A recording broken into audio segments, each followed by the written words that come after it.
Don't follow the light, just look straight past it. The clouds are coming in, it's going to go all fuzzy. You feel anything? Certainly no pain, right? Okay, close the eye.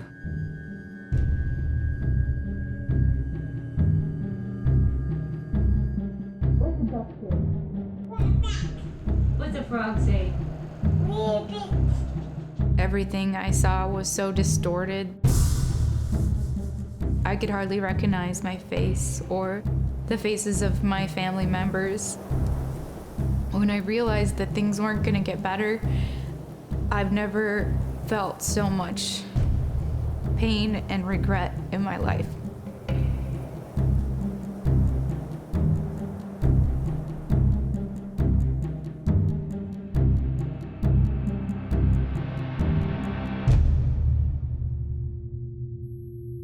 I've wanted to become a filmmaker ever since I was a kid. We had a video camera at home and me and my sister would make our own videos. I first went to Nashville and then I found myself out in LA where I was able to take part in the film business for a long time. And when I moved back to Minnesota, I eventually started working at a PBS station where I became the executive producer of a show called Postcards. Postcards has given me the opportunity to travel all over the place, cover every corner of our state, and work with creative people all the time. And it's been really exciting to build my whole career around the visual arts. So when I thought about filmmaking and being able to see well, I thought at the time that getting LASIK would help me see better and then somehow improve my career and improve my ability to make films and see.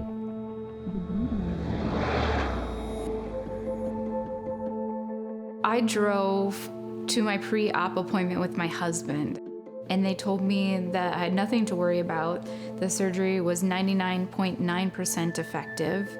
Then the actual surgeon came into my appointment and he said, I heard that you're a filmmaker and you're worried about getting the surgery and losing your eyesight.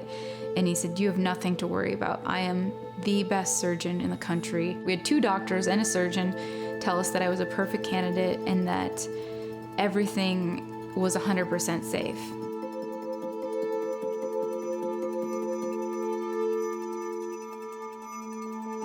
The complications I have from LASIK are I have about negative 0.75 in both eyes, so I still need glasses to be able to get around and to drive.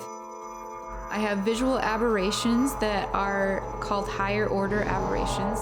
Halos, starburst, I have a waviness in my vision because my cornea goes on all the time. My eyes are so sort of painfully like having dry, a bad migraine, but it just never goes away.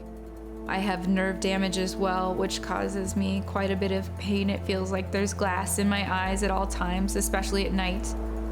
Even just the slightest air moving through the room or a slight breeze outside is completely disruptive. I have to wear goggles when I go outside in the wind. I have to wear goggles when I sleep at night. I have to put in upwards of 20 eye drops a day to keep my eyes comfortable. Some of them are made from placenta. Some of them are made from my own blood, so I have to go into the city and get my blood drawn every 3 months to make these eye drops. I spent $6,000 on LASIK, and since LASIK, I've spent probably another $3,000 in the first 4 months post-LASIK just on treatments for my eyes. Life doesn't have to be limited. Your life doesn't have to be limited. No glasses, no contacts, no blades, no pain. Quick 15-minute corrective procedures. We stand behind our results with our TLC lifetime commitment. LASIK is a multi-billion-dollar industry, and it relies on the fact that it can make quick sales on a grandiose idea, like waking up tomorrow and not needing your glasses anymore. If you have complications, all the better. they'll make money off of you that way too, because they have all the treatments. Every LASIK center has a dry eye clinic attached to it. That kind of burning sensation I have all the time, especially in the evenings, that could just be nerve regrowth or nerve regeneration, or could be, or it's you know, our the amount that we blink and spread tears across our eye decreases as our day goes on, depending upon our concentration and what we're doing. They don't want you to know the science behind it, because that makes their job a lot more difficult. So they gloss it over. They said, you know, you might have some dry eyes, but they'll go away. I think the reason that you don't hear about these stories more is because the surgeons try to convince people the problems they are having are unrelated to LASIK, and they try to shame patients into thinking it's a mistake that the patient made and not from the surgery. Can you think of why that would stay red like that afterwards? I don't know. My right eye in the corner there, I have the same kind of thing. I've had it kind of off and on for the last like 3 or 4 weeks. It's just right in the corner, just the one eye, and I put the drops in, and it kind of goes away after a couple days. So I don't, because that doesn't look like, that's certainly not anything related to LASIK. All right, good to see you guys. Yep, thank All right, you. take care. Thank you.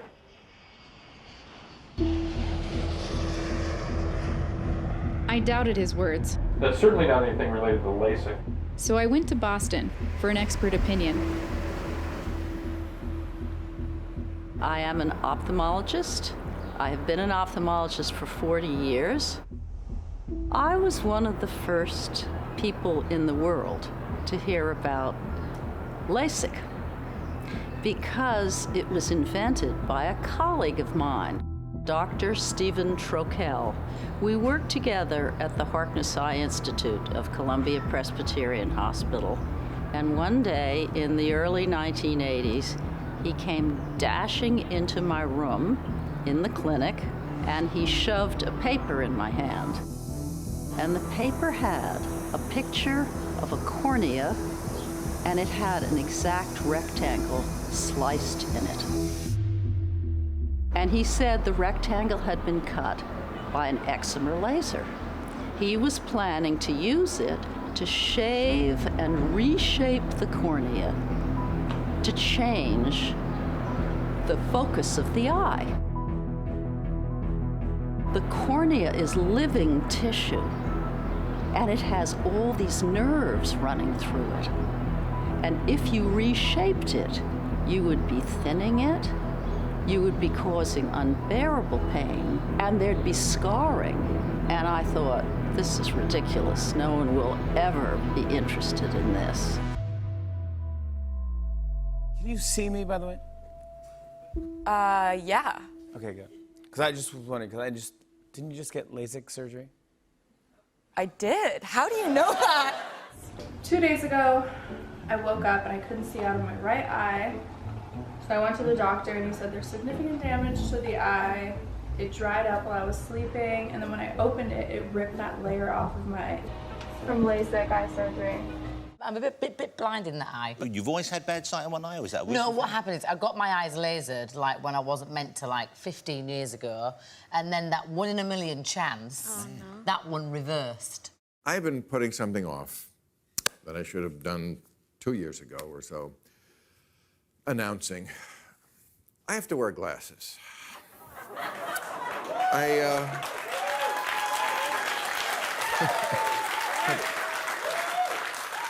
Cheering like I just came out as gay. What the fuck? So brave, Bill, to wear glasses. It's not brave. I've had 3 LASIK surgeries. I can't fucking see anymore. Do you feel like, would you like me to laser you back to what you were and just go back to glasses and contacts? Yes, I would like that, very much like that. I could do that. If you want that. But, If you said, I miss being blurry the distance, and I want to go back to contacts, we do that. yeah. I mean, would you like that? I mean, I can set up the surgery. My main thing is I want to figure out what's causing the blurriness Right. now. It's just, I'm not used to people being this upset, because I have people that see a lot worse than you. I mean, If you just said, if you don't have me happy in a month, I'm going to be mad, Vance. I just said, don't start. Because I would have said that. Because some people take 2 years to get done with this. If people knew how LASIK is performed, nobody would have that procedure. You take a normal, healthy eye that sees beautifully, feels great, and you crush it, you flatten it in a vise. So the pressure inside shoots up to 3 times normal. And this high pressure and this squashing damages the retina, the part of the eye that actually sees. The next thing they do is to cut a slice off the cornea. The reason they flatten the eye is so they can cut a flat slice. And they take off a flap, they lay it aside, and then they take this naked inner part of the cornea and they shave it using an excimer laser. That's a cold laser, it doesn't burn tissue. And then they put the flap back on. The flap never heals normally. It's on the eye, but it's on no more strongly than a contact lens. It's only got a 2 to 3% of its original strength. So if you rub your eyes, or if you're hit by a wave, or you play contact sports, the flap can get dislocated, which means you immediately lose the sight. You've got to find that flap and get it put back on, and then it's much more likely to dislocate again.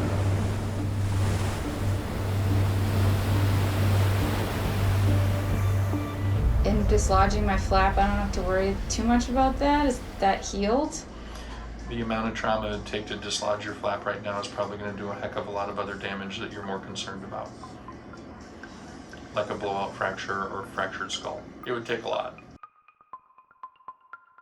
All I want to see is more honesty around the issue. I just want surgeons to be honest with the patients about what they're doing to their corneas, which is taking a healthy cornea and turning it into an unhealthy cornea. This was exactly the opposite of what I thought I was doing. I thought because I had bad eyes and then I would have good eyes afterwards that somehow I was improving the health of my eye. But I didn't realize that I was putting my eyes at risk to have all sorts of complications that would last a lifetime.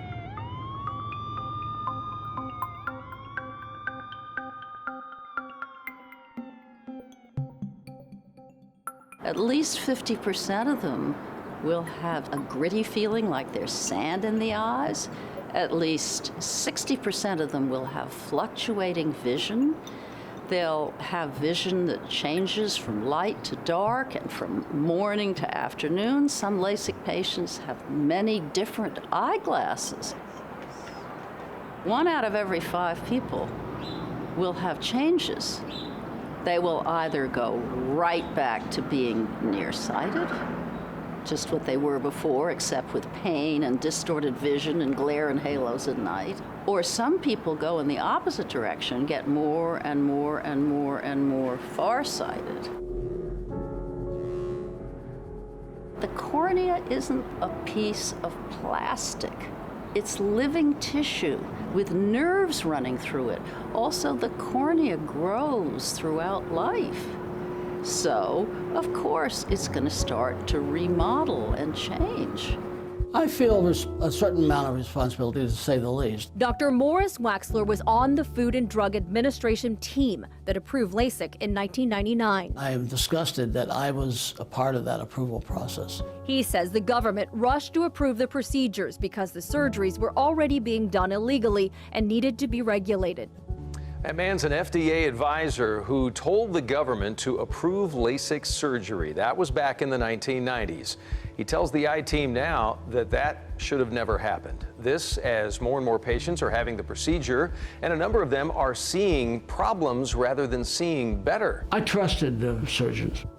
They were very affable, all very famous, well-spoken. Fundamentally, I had a lot of trust that they would not harm people. And it turned about totally misplaced trust. It was astonishing to me. It was how many eyes it could get through in a minute. It's just as blunt as that. For 60% or so of the patients, there's an immediate wow effect because essentially when they cut the cornea, they're anesthetizing the cornea because they're cutting the nerves that control that serve pain sensitivity. So for a while, most patients don't feel it much problem. But when the nerves start to go back, then that's when the pain starts to come back. They have to measure the thickness of your cornea in order to decide how much tissue to remove. But that measurement is actually fraught with a lot of error. It's pretty good, but pretty good is, what do you mean pretty good? You're talking about microns of tissue. So a little error here is a big problem. How do they know that they can afford to take off some tissue? It's a big assumption they've made since they started this whole business of refractive surgery. They know from autopsy material what the thickness should be, but they cannot know in any particular eye whether that amount of weakness is too much weakness. There are too many individual variabilities and measurement error that occurs to be sure.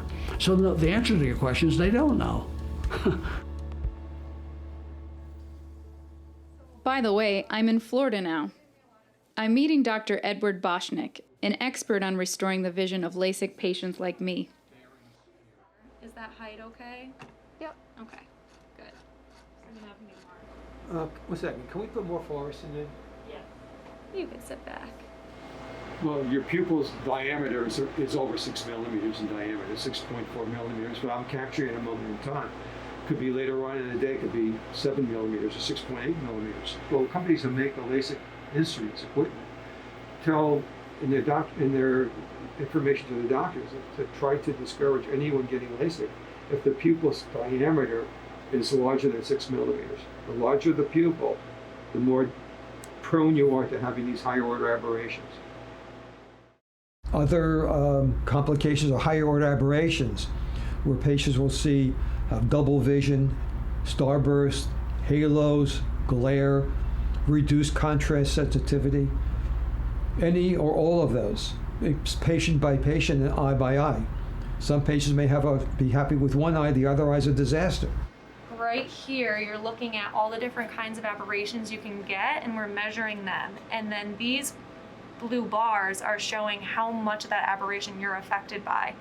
Anything that goes above or below the green line is significant. You're definitely noticing that. But these ones are definitely really large. I've never seen it that large on anyone we've done this on. And then, so this is your right eye, and this is your left eye. So you have some pretty significant aberrations that are affecting you. Many patients who have had complications from LASIK surgery, their corneas are very distorted and irregular, making it impossible to wear regular contact lenses. Eyeglasses can't correct these situations. The only technology that's going to correct a patient experiencing visual distortions, like halos, glare, starbursts, double vision, is going to be a well-designed and fit scleral lens. That is it. I just don't believe in this procedure. I think it's a harmful procedure, and I don't want that on my conscience, someone getting hurt. I have seen thousands of patients like this. I have never seen a second surgery undo the damage caused by the first LASIK surgery. I have seen patients who've had significant problems develop 10, 12 years after the LASIK was done. I'm Dr. Edward Boschnick. I'm an optometrist in Miami, Florida, in private practice for over 37 years. And over the years, I've devoted a major portion of my practice to the non-surgical treatment of patients who have lost quality vision due to ocular trauma, disease, and refractive eye surgery, including LASIK. I think LASIK is a clear and present danger to the welfare of the American public. And I said that 13 years ago. Some of the patients I have seen have lost their jobs and families as a result of their vision loss. 2 of my patients have attempted suicide on multiple occasions. 3 of my patients have spoken to me about suicidal thoughts. The complications I have seen include severely distorted corneas resulting in loss of best corrected visual acuity, visual distortions known as higher order aberrations.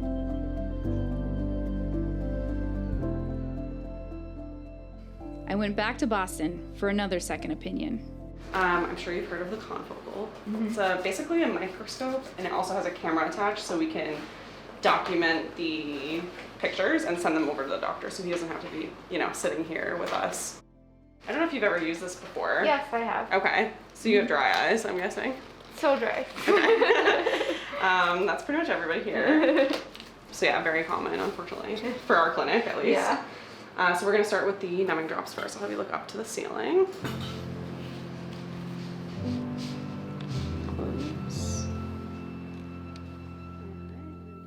People think about the cornea as a small piece of transparent collagen, but the cornea is actually a very complex organ. It not only has a lot of collagen and it's transparent, but it has a lot of different cell populations in it that contribute to various functions.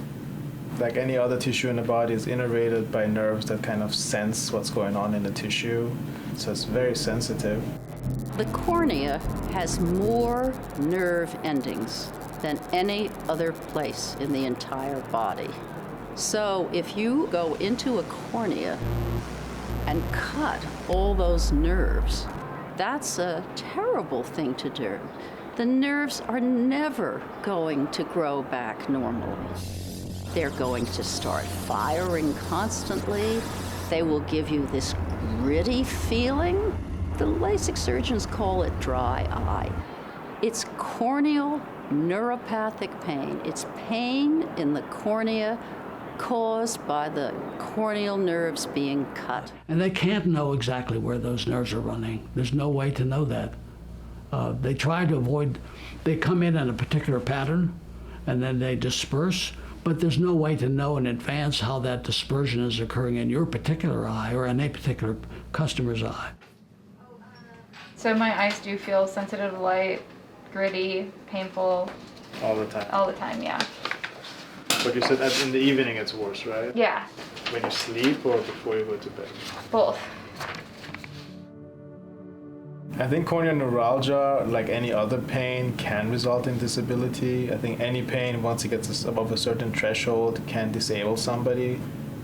Basically, anything that results in nerve damage can cause corneal neuralgia. It can start from diabetes with systemic diseases or small fiber neuropathy to autoimmune diseases to ocular infections like herpetic infections or shingles, and also from surgeries such as cataract and refractive surgery or any other surgery. There are some abnormal nerves as I highlighted here. So A, you have less nerves than a normal post-LASIK patient, I would say half. 2, you have abnormal nerves which post-LASIK patients don't have. So no, they don't look normal for post-LASIK patients. Some look at the eye as an extension of the brain. Abnormalities in vision, discomfort, pain can significantly affect you neurologically. Beyond the commonly known depression and anxiety, it can trigger migraines, it can trigger facial pain, it can cause facial paresthesia, it can trigger ear problems like ear ringing, ear pain as well. The eye definitely can influence the function of the brain in various ways beyond just affecting quality of life and causing the pain, but pain in general is very powerful. So based on the symptom constellation that you have with the numbness and tingling, ear ringing, getting dizzy, getting up, these are all potential symptoms of a condition called small fiber neuropathy. Small fiber neuropathy is a condition that affects all the small nerve fibers of your body. The cornea has the most small nerve fibers, can affect it more commonly, but the skin, the blood vessels, the discoloration described getting red. It is confirmed in part by the scan of nerves that we've had. You can see these white lines are the nerves. While in some areas it has regenerated the nerves here, in other areas in the same eye there's a lot of missing nerves. There's just a single nerve here. There's like 2 or 3 nerves here, so there's a lot lower than it should be at this point after surgery. You can see these bulbs here. These are abnormal nerves that don't regenerate properly. They form like balls of nerves, and that these can fire by themselves and cause discomfort. And so what you're having is basically a different type of abnormalities. The left eye is firing by itself. The right eye doesn't have that. It has some inflammation, it's hypersensitive. What's difficult actually is from the physician's point of view, looking at normal looking eyes, being able to understand why the patient has pain. And so many patients who have pain but don't have anything on exam are being potentially dismissed with your eye looks fine, you're seeing 20/20, and psychologically patients may understand as maybe they're making things up, or they're not being understood, or that they are not being acknowledged of having a condition just because it cannot be observed on a particular test. There is a community called Lasik Complication Support Group where thousands of people from around the world have found a home to discuss potential treatments, to discuss how to help their problems. It's a hive mind of people that have traveled far and wide to every specialist around the country, around the world to try to get answers. All these people have one thing in common. They were told that their LASIK procedure carried relatively no risk, almost very low risk to no risk. They were told that they were perfect candidates. They were told they had nothing to worry about. Now, most of them also have a deep regret for choosing something that they feel like they should have known better about. Wishing they could go back in time, wishing they had seen more information. For some reason, people are tricked into believing that LASIK somehow magically locks your prescription in for the rest of your life. 20/20, forever. It's mind-blowing how deceptive it is and how easily people are fooled by these doctors. This morning, we're investigating concerns about the safety of LASIK eye surgery, already performed on an estimated 20 million Americans.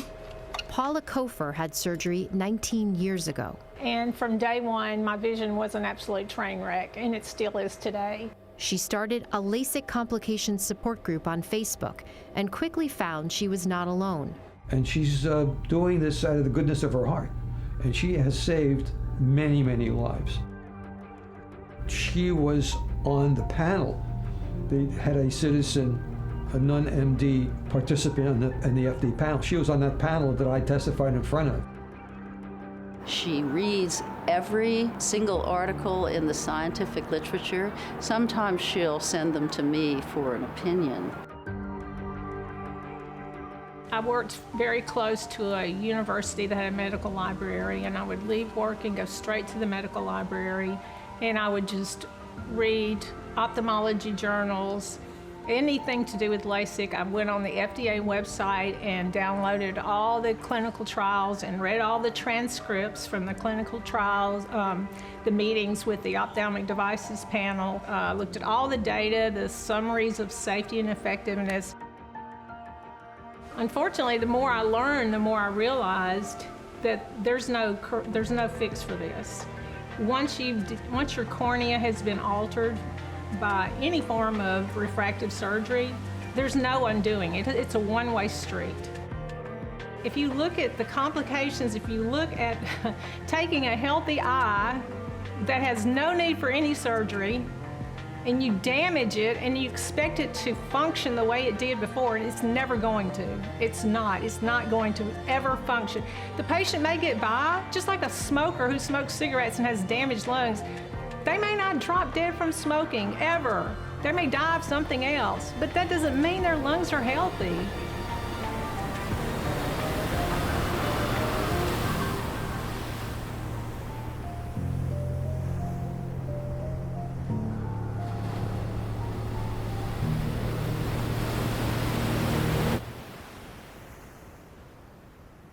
I was a banker, and I had been for over 20 years. And LASIK caused problems with my job, too, because I was expected to do some work at night. And after LASIK, driving at night was extremely unsafe for me after I had LASIK. And my employer didn't seem to get that. If I didn't get home before the sun started to set, I could feel my chest just tighten, because once the sun went down, my vision was just a nightmare.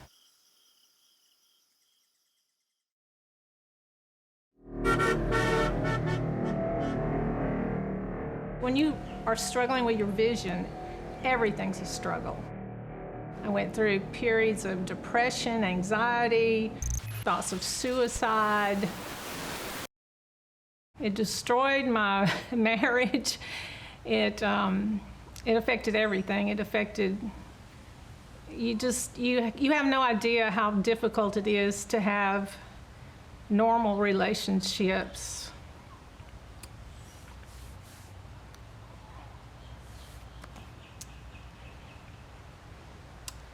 I mean, your family can't even relate to you.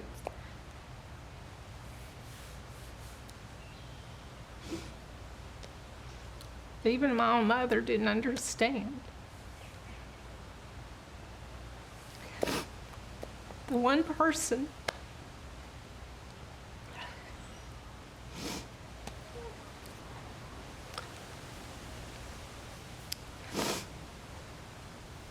my sister didn't understand. Nobody understood. The only people that can understand are people that have been through it. And that's why having this support group is so important, because you feel so alone. You feel like an alien. I mean, I literally felt like some freak.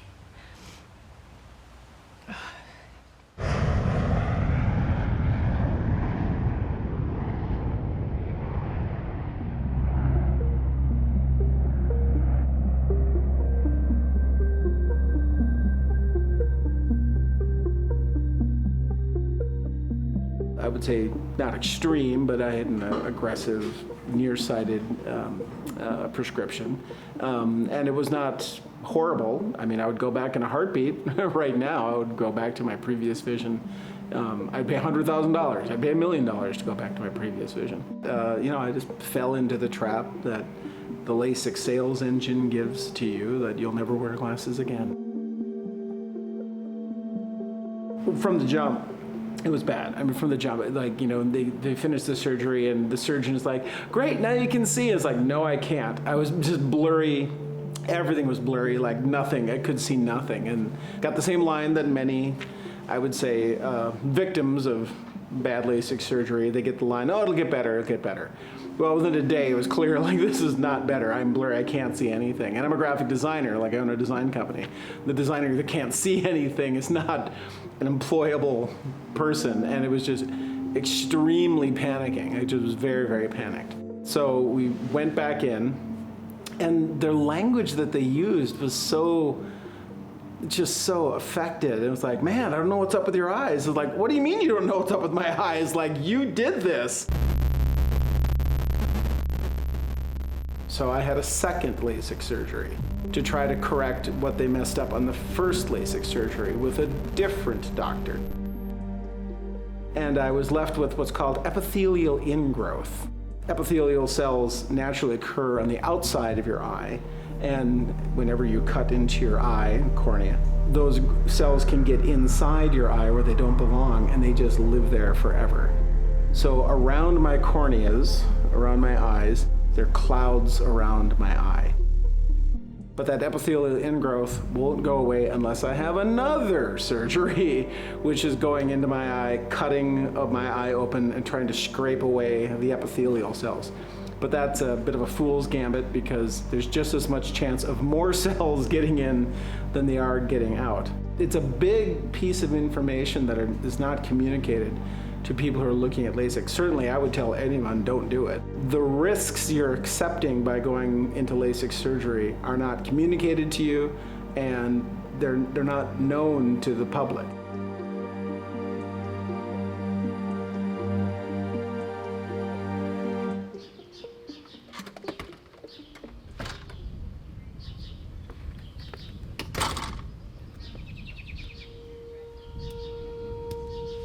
Most people do it, or what you hear is, oh, I didn't want to wear glasses or contact lenses anymore. And I absolutely love my contact lenses. They work perfectly for me. I was perfectly happy.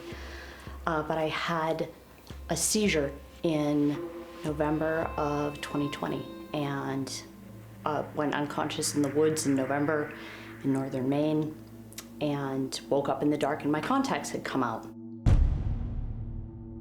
I did a lot of things to be safer. I, of course, got on medication.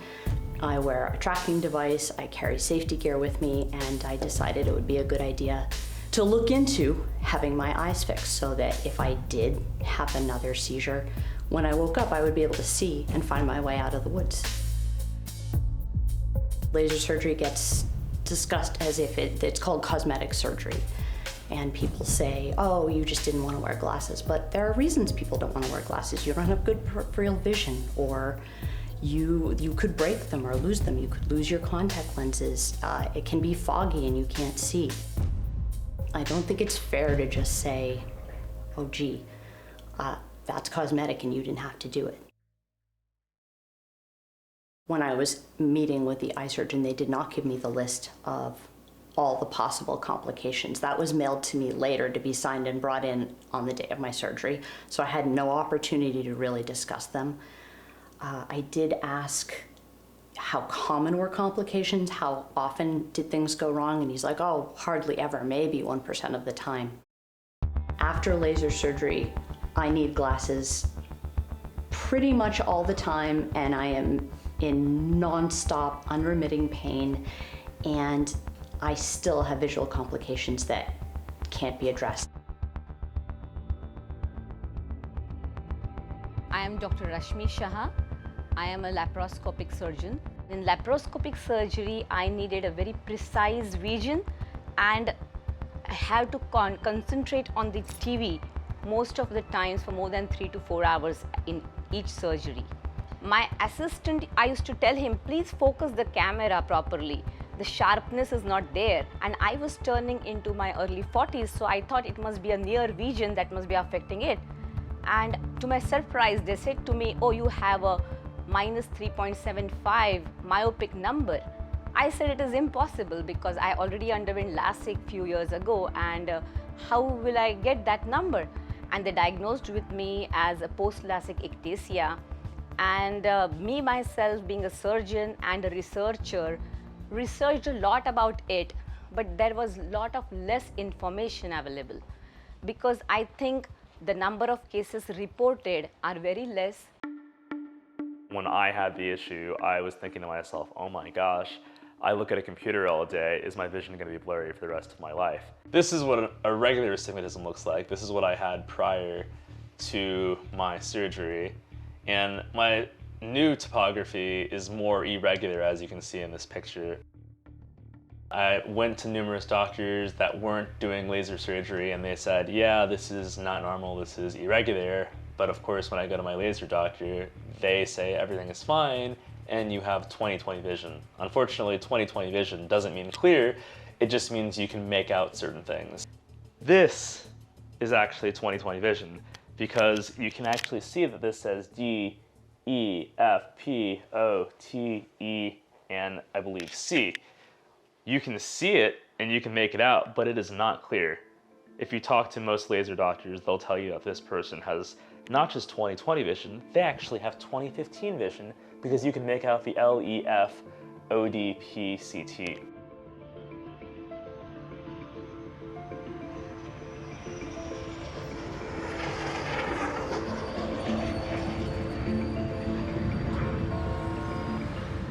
The problem with my vision affected just one of my eyes, and it leaves one of them unable to focus.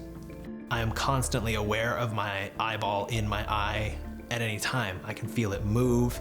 It's not something that's passive anymore, and I think that's because it's been operated on so many times. At first, I have this huge emotional, like, I've just been wronged.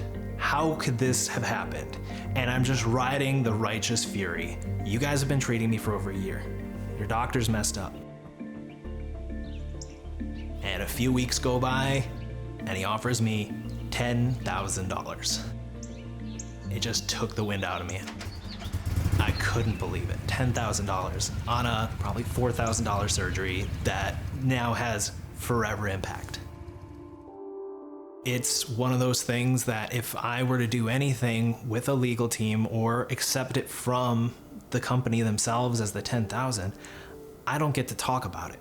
And that's something I don't think is worth it, because if I had heard about stories like mine and the ones I've heard about since beginning this journey, I don't think I ever would have done it. Some people had told me it was the best decision of their life, and I believed them. And I thought that I would just be freeing myself from all these limitations. And I did it, and I too thought it was the best thing. And I got everything that I thought I wanted and was just dealing with what they convince you is minor complications with the dryness and the brightness. And then it became starbursts and halos and ghosting, and I didn't realize all this was happening because my dominant eye was still pretty good.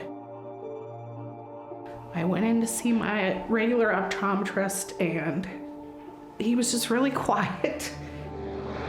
I had him write down the word. He put keratoconus, but then I later learned that it was the post-LASIK corneal ectasia, and that I would have to go to their scleral fitter and wear these until I couldn't anymore, and then I would need a cornea transplant.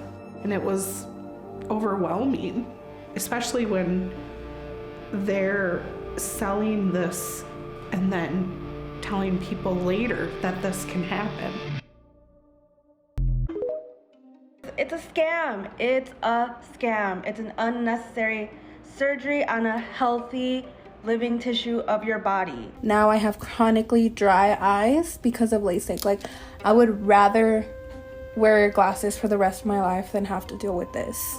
The complication rate is a lot higher than they tell you. Patients should be more informed of the risks of LASIK and how it can cause double vision, dry eyes, and the feeling of glass in your eyes. I'm 19 years post-op and I still have horrible headaches, dry eye pain. I spend so much money on eye drops, ointments, supplements, anything to just make the pain stop. This is just hell. No one should have to live like this. Like, honestly, I just feel like LASIK has ruined my life. People thought patients were crazy. Oftentimes they're told that it's in their head, which is actually also what my doctor said. Honestly, they end up wanting to unalive themselves. There are multiple cases of people committing suicide from LASIK-related dry eye. Someone in one of my LASIK complications group just did that this week, like 2 days ago. You feel like you're forgotten, like you're swept under the rug and there's nobody out there listening to you. I would not recommend LASIK even to my worst enemy.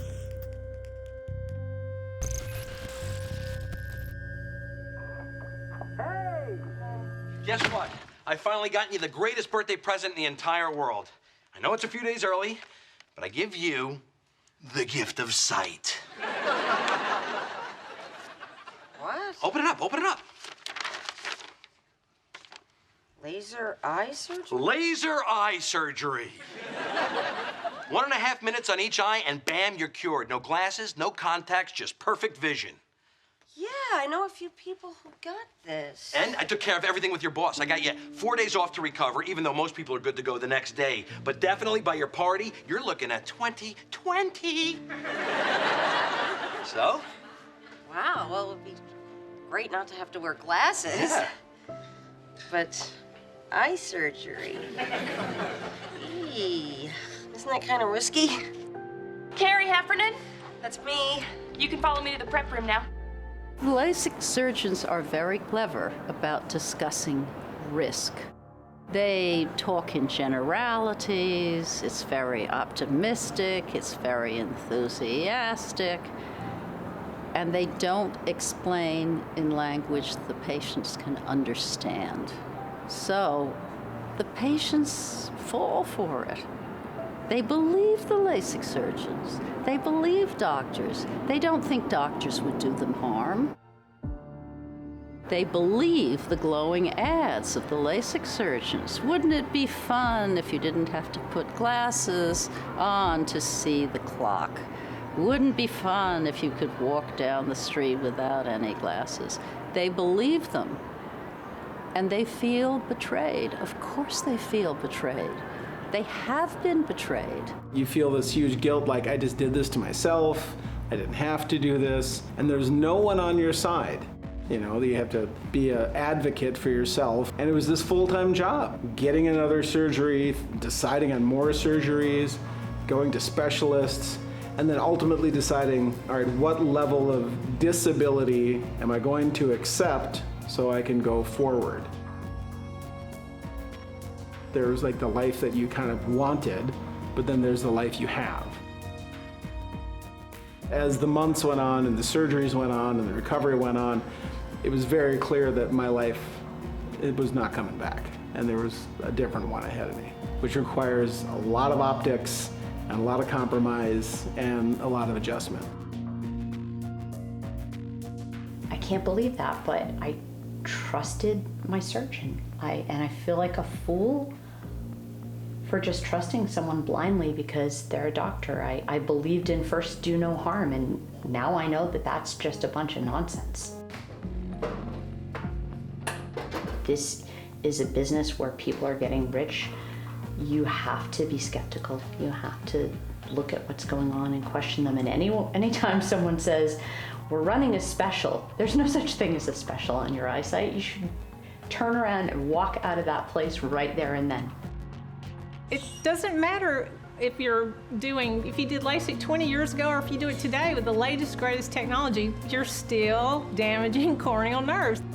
How did this new technology correct that? It didn't. That's just what they say because they're trying to sell more surgeries. They'll say anything to sell more surgeries because that's what this is. This is not medicine, it's big business. My LASIK surgeon just won an award in Sioux Falls for, what was it, sales and marketing? Oh, that's disgusting. You're a doctor and you're happy that you got an award in sales and marketing?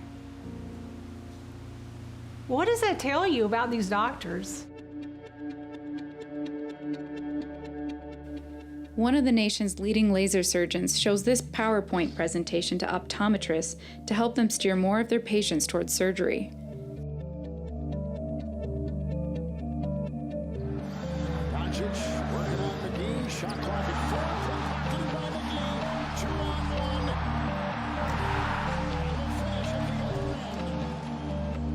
The pressure is relentless.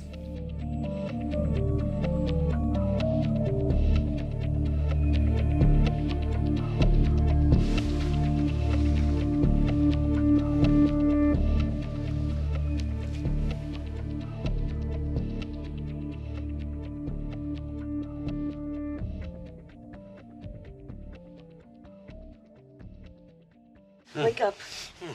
You're totally blurry. Really? All right, well, it's just the first day. They said there could be some side effects. All right, well, it's just the first day. Totally normal. They said there could be some side effects. Totally normal. Complications from laser surgery can happen to anyone who goes through with it, and they really don't know yet who is most likely to get it. It should just be stopped, since we know that there's a percentage of people that really are going to have complications. One of the arguments is, what is a complication? Because my eye surgeon continues to say I'm really not having a problem. He doesn't consider my level of pain a complication or a problem. So when eye doctors say they have low complication rates, by what criteria? I've read things that the complication rate is usually around 30%, sometimes higher.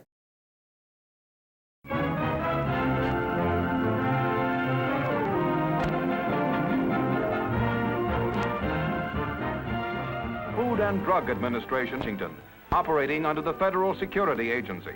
Its aims to combat filth and fraud in our food products and to guarantee as best it can that medicines and cosmetics not only contain what the makers say they contain, but do what the makers claim they'll do.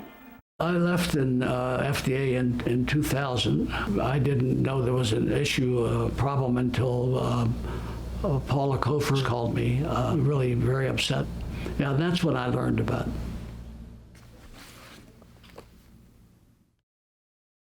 One of the assumptions I had made all along was that the information brochures would be given to patients, and they would be told what the adverse event rates were, what the problem rates were. I discovered that patients were not being told anything. Well, when I say I did research, I went back to look back at the records. I went to FDA's website where all of the data are presented, and I said, well, okay, what's going on? Why are these patients making so many complaints? So I went back and recalculated the rates for blurriness, and the rates for night driving problems, and the rates for pain. These weren't 5% or 10 or even 10%. They were 20 and 30%. So it was quite astonishing to me, actually, to look back and to know that no one is being told. But it raises the question, to me, I mean, what's an acceptable rate? If you know beforehand there's going to be somebody that, whether it's 1 in 1,000 or 1 in 100, that's going to have intractable pain, what's acceptable? Is intractable pain that you create in a normal eye acceptable in anybody? My eyes are in constant pain. I told my doctor, but I didn't always see that reflected in my medical chart. Most often there's this big wow effect, because they're doing it in a setup which assures that most people are going to have a really good outcome. Apparently, you know, it's a perception problem, and they don't measure them a year later, 2 years later, 3 years later. That's a very good question. Who's overseeing the collection of the data? There was supposed to be an independent review board, but that didn't mean that those IRBs, institutional review boards, actually there looking at what they were doing. There is no board review. There is no peer review that I can see. There's no oversight. There's nobody checking in. Nobody's checked up on me. Like, nobody's given me a call. There's nothing. It's just this literally black hole that people get thrown into, and that should change. That's something we have to do by talking about it. LASIK is really profitable. It doesn't have the same constraints as other eye procedures like cataracts, retinal detachments, corneal transplants have. These procedures are paid for by insurance. Insurance doesn't pay for LASIK in almost all cases. This means the LASIK surgeons are able to charge big bucks. My cataract surgeon also does refractive surgery. She's a wonderful surgeon, but she's doing something that she knows is not right. So they're just entangled. They're entangled. There's not enough money in cataract surgery because they've gotten it perfected so well. When there was a cap put on how much they can get reimbursed for cataract surgery, the lenses got smaller, foldable, easy to implant. The surgery went real quick. They could no longer make the kind of money they made initially with cataract surgery and contact lenses. Contact lenses became a consumer product. So they needed another cash cow, and they found it with LASIK. The LASIK surgeons discovered that the best business model for the highest profits was for the surgeon to just perform surgery, high volume surgery, just flap and zap, just get them in like, cattle. For them to have to deal with pre-op exams and post-ops, follow-ups, that was just too much of the surgeon's time. So they partnered with optometrists. The optometrist will do the pre-op exam and then refer the patient for surgery, and then the surgeon does the surgery and sends the patient right back to the optometrist. Optometrist gets a fee for doing that. It's just a way around an illegal arrangement, but it's called co-management, and they get away with it by calling it co-management. Hi, I'm Stephen Dell, and I'm here at the Aspen ACOS meeting. I thought it went really well. The one experimental, if you can call it, section was Life After LASIK, with the idea that should we be diversifying out of LASIK with all of its challenges? I'm not sure we came up with an answer. There was really a great discussion from Alan Ryder and Allison Shurin on the legal landscape, the issues relating to co-management and the pitfalls that you can For the Southeast Eye case, it was like a greatest hits of how you can go to prison. Every ophthalmologist was sort of squirming a little bit, thinking, going through their mental checklist of things that they are doing right now in their practice that might be problematic.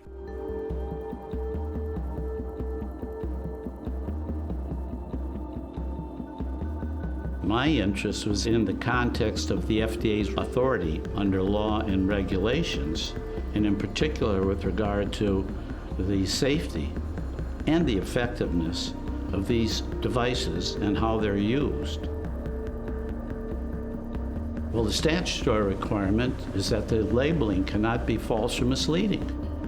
When that kind of evidence is presented to the agency or acquired by the agency, they have the responsibility to take action. And the action could begin with an inspection of a facility or a communication.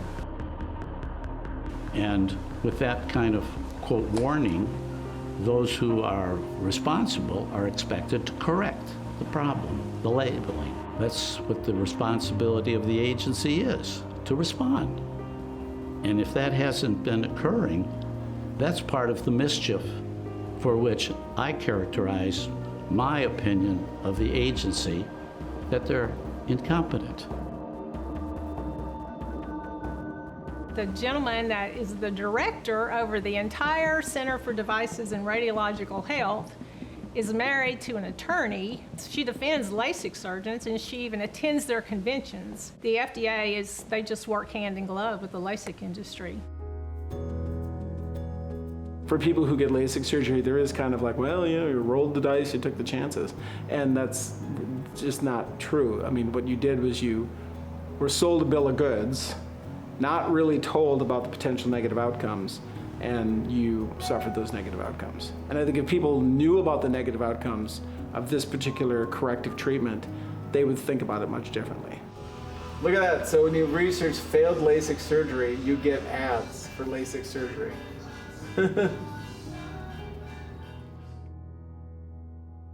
There is a radical deficit of education regarding the negatives of LASIK surgery, a radical deficit, and it's not there by accident. And the education that people need before making this choice, a potentially life-damaging choice, needs to be screamed from the hilltops. Making this film has not been easy for me, learning to live with my new reality and suffering through depression. So when I got stuck, I turned to DocuClub, a group of documentary filmmakers in Minneapolis, for feedback, and they also had questions for me. After talking to so many people who had similar issues, how did that affect your journey in dealing with your own injury from the process? It really helps heal me emotionally to be connected to these other people.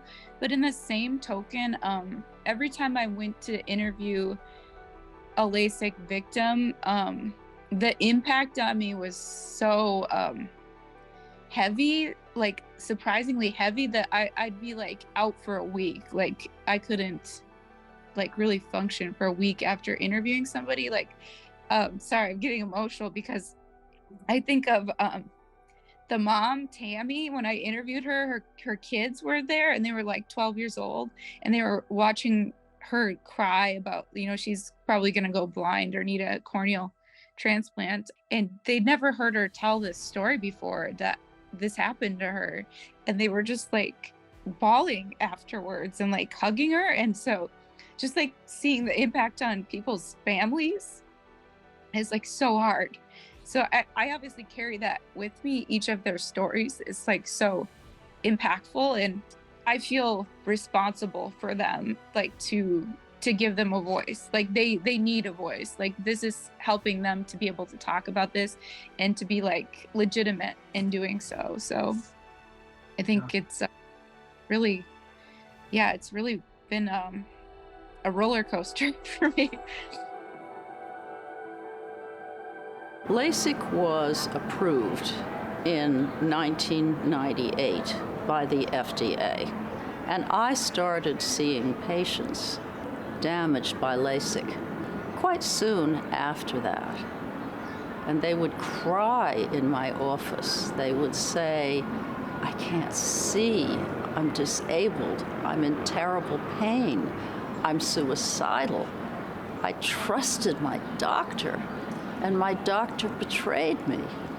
But basically, I talk to them, I explain what's going on in their eyes, I explain why they've had this result, and I try to make them feel heard, and I try to keep them from killing themselves. I did treat my anxiety a little bit during this. I haven't had to as much now. I've kind of gotten support from the Lasik complications group, learning about different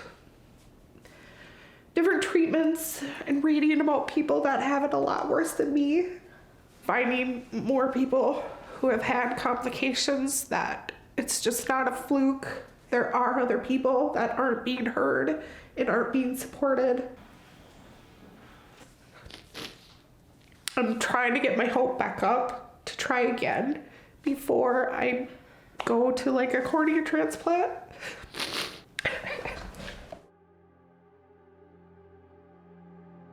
Before Colin had LASIK surgery, he was a very confident, outgoing person. There was no sign of any mental illness. He'd never been diagnosed with mental illness, didn't use illegal or recreational drugs, and he seldom drank. I think the thing that best explains where Colin was is to read the last words he left for us. If I can't get my eyes fixed, I'm going to kill myself. Every single thing I look at looks ugly and confusing to me. I can't continue living without my responsibility, my esteem, and my happiness. There's nothing at all ennobling or enlightening about suffering. The more I live with this problem, the more it will warp me and the more hateful and bitter I'll become. A popular TV meteorologist took her own life after telling viewers she was suffering in the aftermath of laser eye surgery. I just want to get my vision back 100%. 35-year-old Jessica Starr posted a heart-rending video on social media a month after having the eye surgery. I am struggling a little bit. Jessica was married with 2 children, and her death is putting a spotlight on LASIK eye surgery. At least 11 people have reportedly committed suicide after suffering pain, even blindness, after the operation.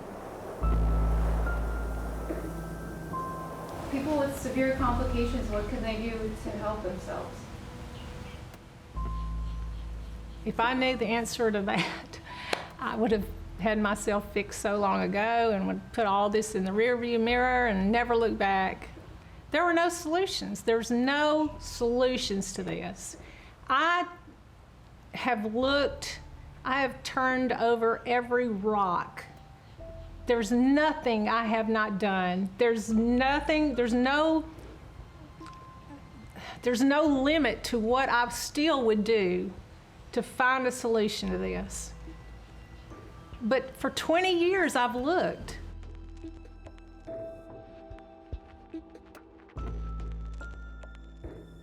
Initially, I was so incredibly distraught. I couldn't stop spouting off about what had happened to me and how horrible it was, and I cried and I was very, very, very upset.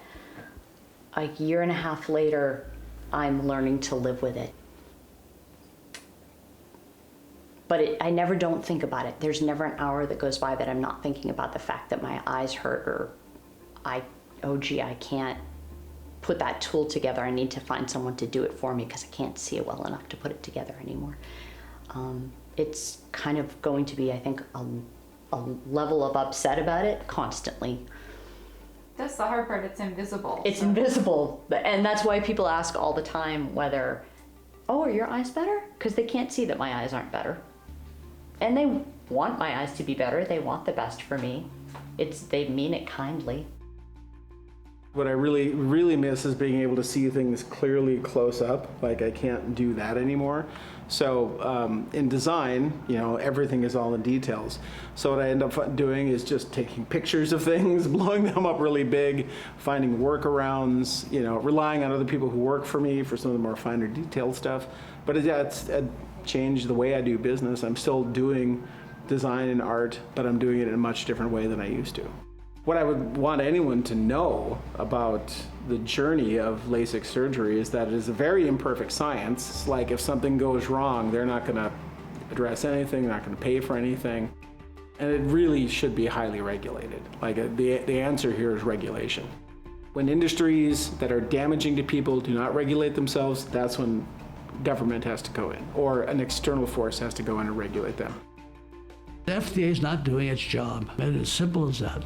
But FDA, I think, has decided that it doesn't want to shake this big industry because they've been complicit now with it since 1992. So it's really tough for a large organization to say, whoops. I'm being informed about large numbers of incidents, but I did not know until you called me, and since then, how much has been ignored by the people in the FDA. And from my perspective, because I spent 10 years with the FDA, almost 10 years with the FDA, and that's not the way this program was to be applied. And I'm getting more irritated about this because something's got to be done. You're doing the initial service here, but it's got to be much bigger than this. When I started treating patients with lost vision from refractive surgery, never in my wildest dreams did I think this would ever occur. These kind of complications, this kind of damage to people's lives, to their souls, to their families. Patients who've lost their jobs, patients who've lost their families, patients who got divorced because their partner didn't understand what they were going through. I see this in front of me over and over again over the years.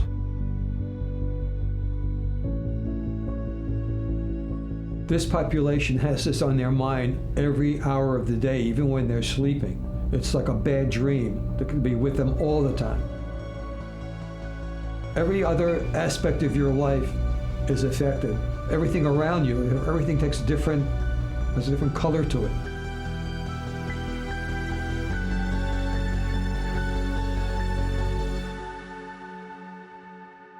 Larry? Yeah. Sharper? Yes. Okay. Give me 420. It's minus 2 1/4. 370. Okay. Is that better? Mm-hmm. Everything look good? Yeah. Okay. Give me the white dot. You want to know why these things are done? The bottom line is the financial aspect of this. So, I mean, there's no reason why LASIK has to be done. Humanity was never suffering for this. We all grew up to trust certain people. Your minister, your school teacher, your mother, your doctor. What goes on as you become an adult? Same ideas. A doctor says, yeah, we could do this. We'll eliminate your myopia, throw away your glasses, and you'll be good to go. You'll be okay. And then it doesn't work out, and then you get mad at yourself, and why did I do this? In a way, it's a form of being assaulted. So, but you did nothing wrong.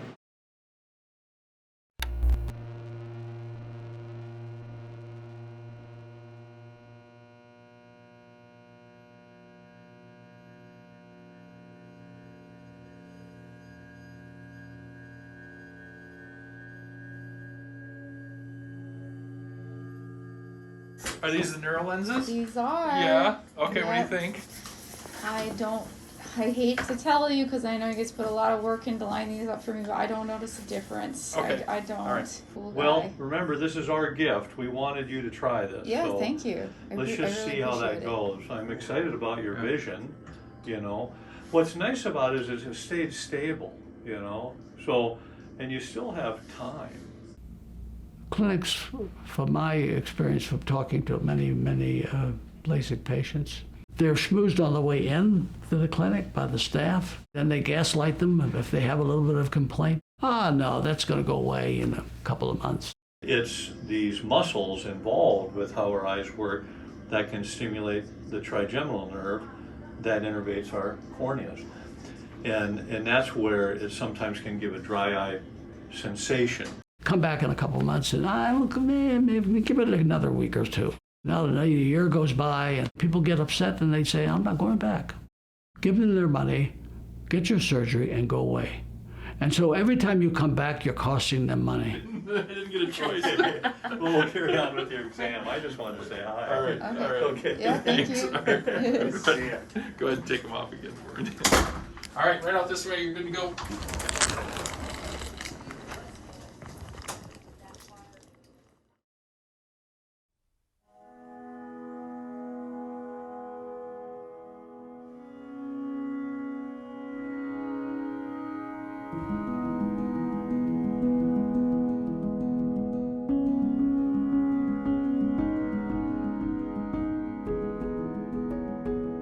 This surgery takes such a huge emotional toll, and it's not just on the patient, on their families, their children. There are people out there that are living lives that they weren't intended to live because they had LASIK surgery. They're spending lots of money, and they're constantly babying their eyes, and they're not living the full life they intended to live because of LASIK.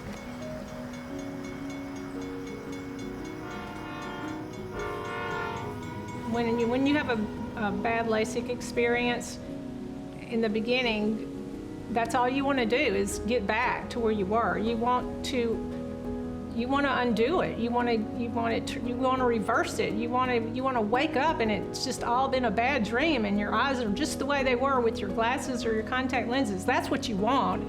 You want your old life back. And as long as you keep chasing that, you're going to stay in a dark place. I had to completely let go of the girl I was before LASIK and accept what happened and accept that I have a disability. That was hard. That was hard to accept that I have a disability and to think that I brought it on myself. I mean, I blamed myself for a long time.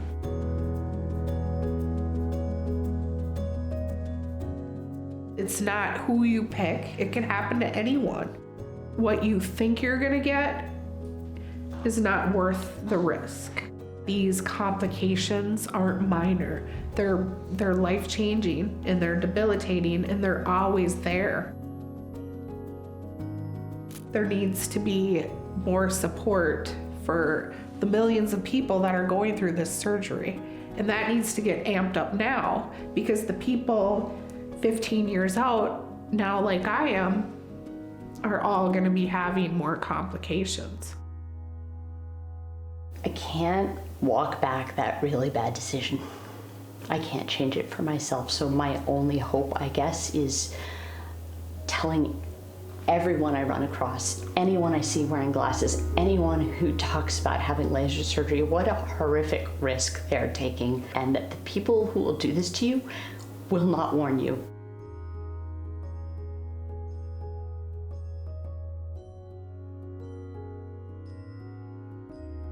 Someone has to take a stand against this industry. They lure people into a surgery that they know is risky and they know that it's harmful. Don't trust doctors. They're human beings. Some of them are good, some of them are bad, but the surgeons that perform LASIK, they have abandoned medicine. Honestly, I think the industry is going to change at some point. It either has to get better and these risks have to be mitigated, or they're going to be exposed so that people know the risks so that nobody else gets blindsided by it. Like, one of those two things has to happen. Patients banding together, I think, are the first step to having impact. Sadly, we don't have the financial resources, nor do we have the megaphone to address industry. We are not going to be able to affect change by our outcry alone. We would have to affect the bottom line of the industry in such a way that they had no choice but to change. So I think the best thing that we can do from a patient's perspective who's had a negative outcome is to say to everyone, don't get LASIK surgery, don't do it, because it's a roulette wheel with no regulation. And the best thing that we can do is affect their bottom line to the point where if they still want to run this business, they're going to have to run it in a more responsible manner. That's sadly, in a consumer-based economy, that's the only tool we have, and it is a mighty tool.